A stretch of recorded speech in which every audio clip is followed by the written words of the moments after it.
My guest today is Dave Bottom, the Chief Information Officer at the Securities and Exchange Commission. Dave, welcome back to the program. Thanks, Jason. I'm glad to be with you this morning. Now, it's been a while since we talked. I think the last time we spoke, you were over at the Homeland Security Department, INA. Now you're over at the SEC. You've been there a couple years now, if I remember correctly, maybe two. Is that right? Well, actually, I just finished my first year. I started with the SEC in last January 5th to be exact. So a little bit more than a year. All right, so I'm aging you. My apologies for that. But I'm glad you're able to take the time and talk today. We are talking about, in the first part of the show, about IT and business and kind of how they are coming together from a management perspective. So let's start right there. Let's discuss how you're managing IT as a business and where you and your CXO partners together, financial, obviously business views around investment projects, programs. How are you bringing that all together? Sure. Well, I mean, one way to go about that in the organization, which we are doing, is bring together all of the CXO partners on a pretty regular basis to discuss just those aspects. Right? What are the business needs?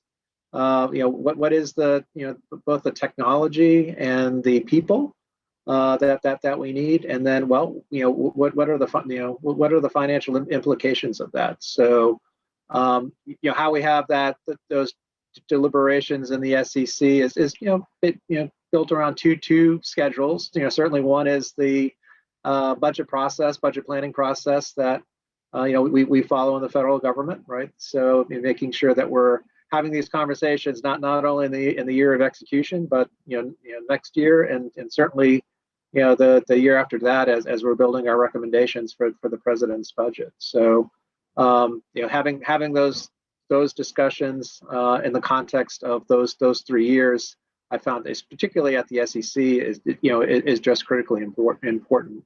And then as we go through the year of execution, so we do have a what we call an IT capital planning committee here at the SEC that manages all of that, both the multi-year and the year of execution. So we as we develop our plan over the course of three years, we're managing the execution of that plan and then implications for that next year and for the year after. So as you might guess, we're just about at mid-year for this fiscal year. So we'll be reassessing our plans and then the implications for FY22, and then working with the agency leadership in terms of what our request is going to be for FY23.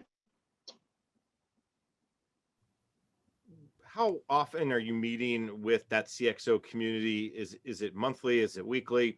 Is it more of an ad hoc, like, hey, we have a problem, let's meet, or a challenge or an opportunity?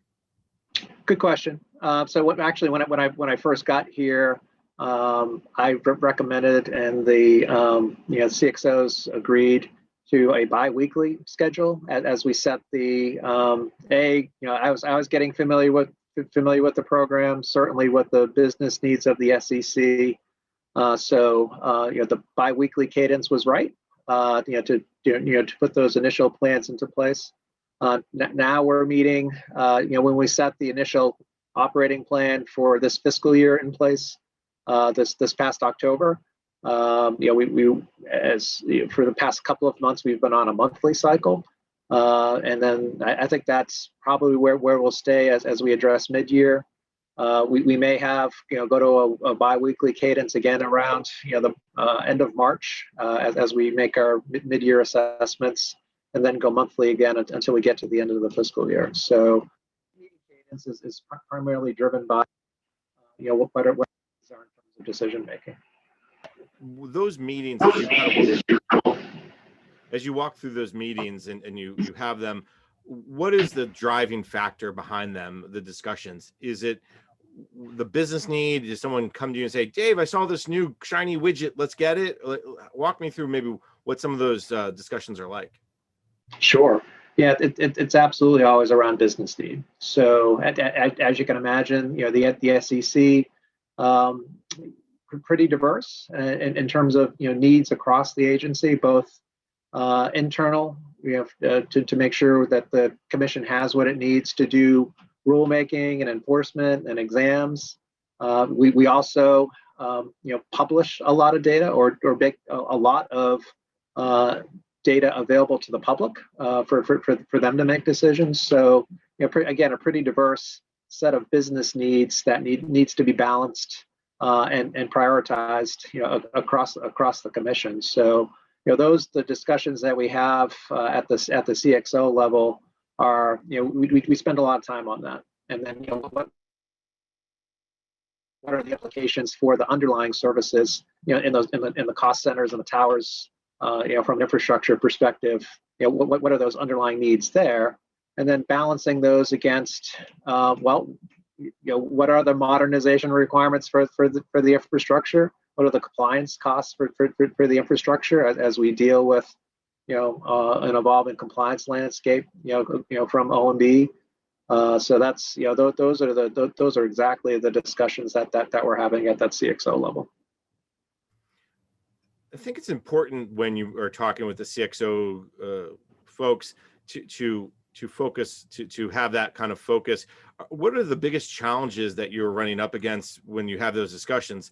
And I know the first one will probably be never enough money, but if we move beyond that one. Well, it's interesting you should say that. Lately the conversation is actually never enough people. So it's not often just a technology discussion. It's do we have the right people actually to manage our investments and to operate our capabilities at the same time that we're trying to shift and be more responsive to the business. So a couple of examples of that is we from a commission perspective, just like a number of different agencies have been waterfall for a long period of time in terms of our application development methodology.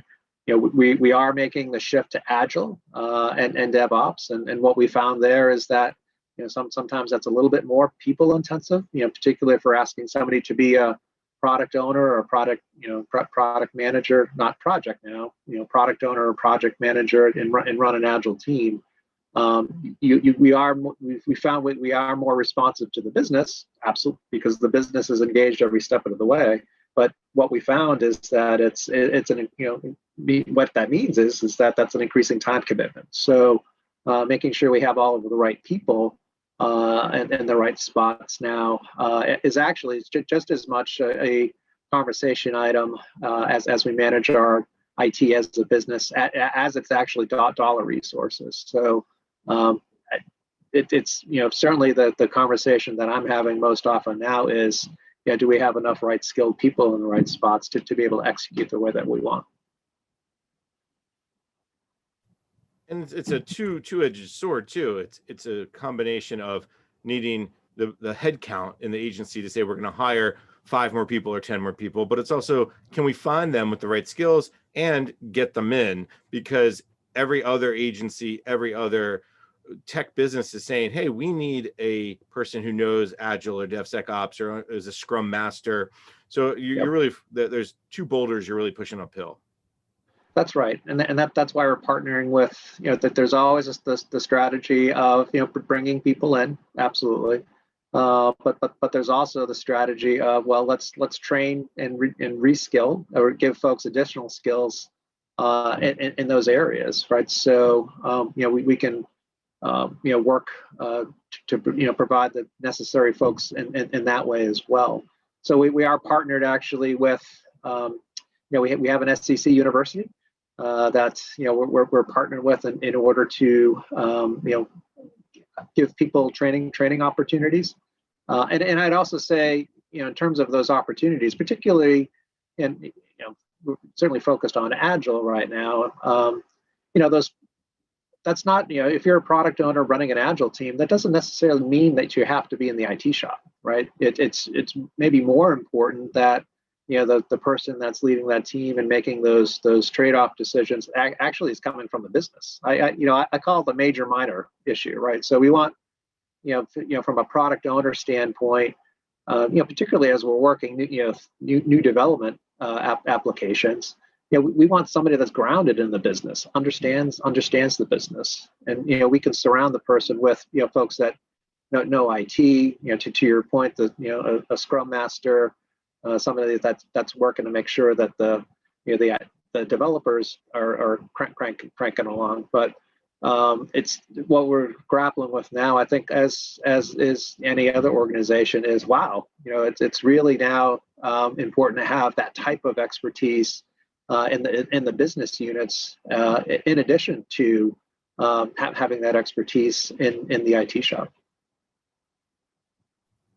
And that's going to obviously lead to better decision making because they're going to understand both sides of the coin versus, well, I don't really understand IT, or I really don't understand the business side, and then bad decisions potentially are made.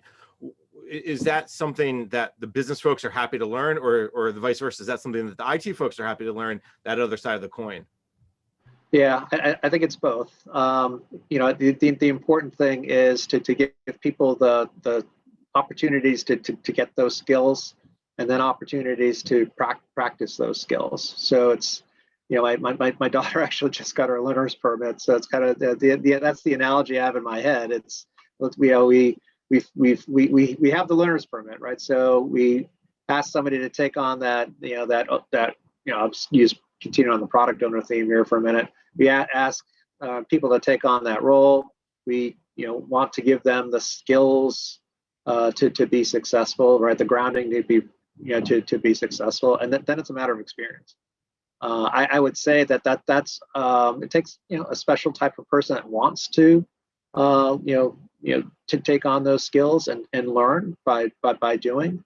And then the other challenge is that's also an opportunity cost in terms of, well, they're not doing something else, and most often, if not all of the time, what they're not doing is also very important. So that trade-off of, well, as we talk about those opportunity costs, is also something, an active conversation that we're having with our partners in the divisions and offices.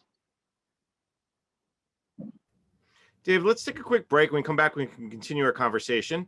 My guest today is Dave Bottom, the Chief Information Officer at the Securities and Exchange Commission. I'm Jason Miller, and you're listening to Ask the CIO, sponsored by Aptio on Federal News Network.